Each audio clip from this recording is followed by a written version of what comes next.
اسلام نے سرخرو ہونا ہی ہونا ہے، یہ بات ذہن میں رکھیے۔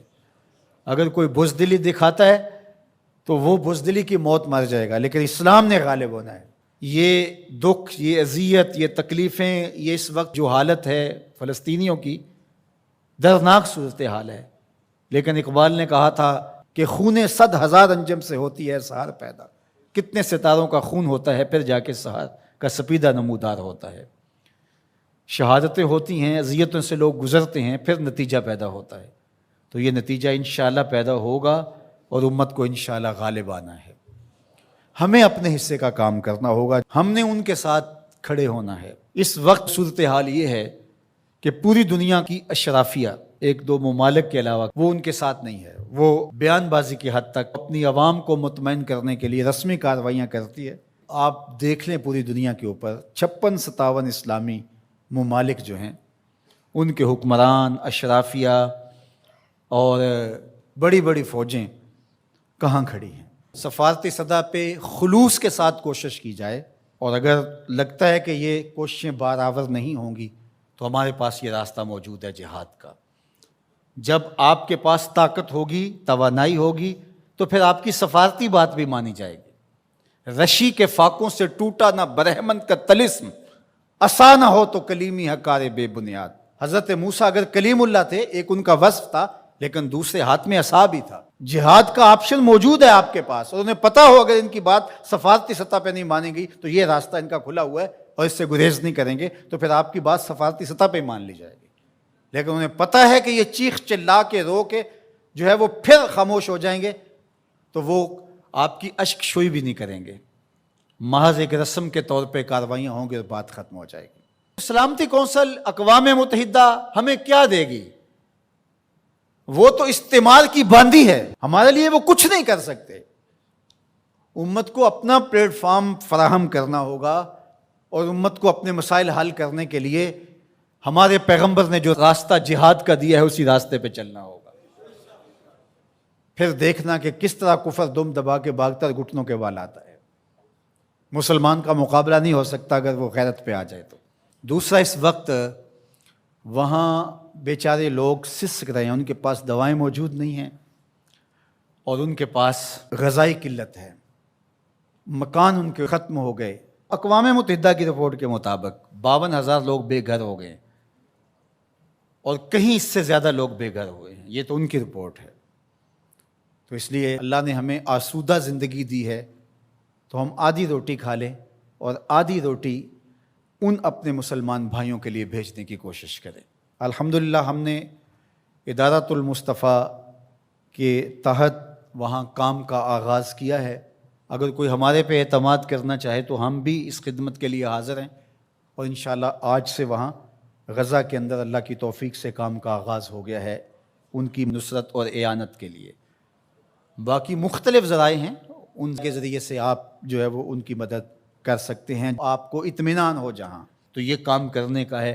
اس وقت سوشل میڈیا اور دیگر جو ابلاغ کے ذرائع ہیں وہ بہرحال اس دور کے اندر مؤثر ہیں، اور ان کے ظلم کو، جبر کو بے نقاب کرنے کے لیے یہ ایک اچھا ذریعہ ہے۔ اور اس مرتبہ پہلی بار ایسا ہوا ہے کہ پوری دنیا کے اوپر ان کے جور و ظلم سامنے آئے ہیں۔ پہلے ان کا اپنا میڈیا تھا، میڈیا پہ قبضہ ہوتا تھا اور کچھ باہر نہیں نکلنے پاتا تھا، لیکن اس مرتبہ کیسے کیسے مناظر جو ہے وہ آپ کو دیکھنے کو مل رہے ہیں، اور لوگوں کا جذبہ اور جوش و خروش آپ کو دیکھنے کو مل رہا ہے۔ تو ہمارے پاس جو بھی ٹولز ہوں ان کے ذریعے سے ہم ان کی آواز کو پوری دنیا کے اوپر پہنچائیں، یہ ہمارا کام ہے جو ہمیں ہر صورت کرنا چاہیے۔ اسی طرح ان کی مصنوعات کا بائیکاٹ کریں، اپنے ملک کی بنی ہوئی مصنوعات کو متبادل کے طور پہ استعمال کریں، ترکی کی مصنوعات کو متبادل کے طور پہ استعمال کریں۔ کفر کی آنکھوں میں کھٹکتا ہے ترکی، وہ چبھتا ہے ان کی آنکھوں کے اندر کہ کس طرح اس کو مٹا ڈالیں، تو ان کے ساتھ کھڑے ہوں۔ آپ سیاحت کرنے جاتے ہیں تو ترکی جائیں دیگر مغربی ممالک کی بجائے۔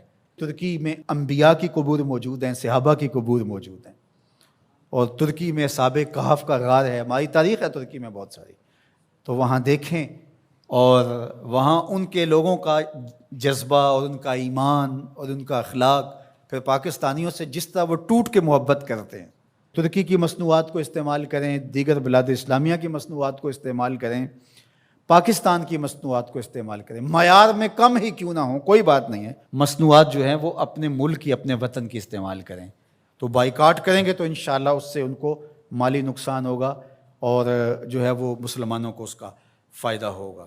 اسی طرح جو ہے وہ ان کی اخلاقی مدد کریں، جو صحافی ہیں وہ ان کے لیے لکھیں، جو بولنے والے ہیں علماء وہ تقریروں میں، تحریروں میں، گفتگو میں لوگوں کو اویئرنیس دیں۔